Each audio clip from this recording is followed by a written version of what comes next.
बांग्लादेश की घटना ना आपसे छुपी है ना हमसे छुपी है। जी हाँ, ये वही बांग्लादेश है जिसको हमने कभी आजाद कराया था पाकिस्तान के चुंगल से 1971 में इंदिरा गांधी की सरकार के समय। लेकिन आपको पता होगा कि हाल ही में किस तरीके से शरीफ उमर हादी नामक एक छात्र नेता की गोली मारकर हत्या की जाती है, वो भी अज्ञात लोगों के द्वारा। और उसके बाद किस तरीके से बांग्लादेश में उग्र भीड़ अखबार दफ्तरों में आग लगाई, किस तरीके से वहां पे हिंदू समुदाय के लोगों की लिंचिंग की जा रही है। दीपू चंद्र दास की घटना से आप सभी वाकिफ होंगे। वो रूह को कपाने वाली वो दृश्य जब आप देखोगे, उसमें किस तरीके से दीपू चंद्र दास को घसीट करके उनके दफ्तर से नीचे लाया जा रहा है।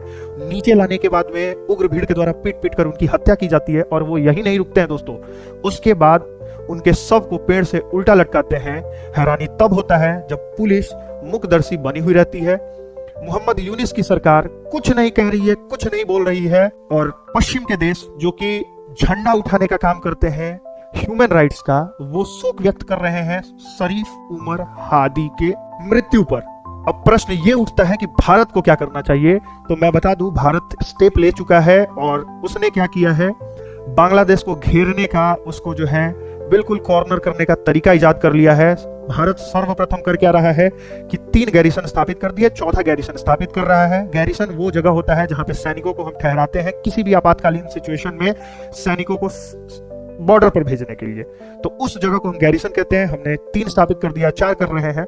लेकिन प्रश्न फिर भी अभी ये उठता है कि कब तक भारत एक बड़े भाई के रोल में रहेगा। कब नहीं वो समझेगा कि ये छोटे भाई नहीं है।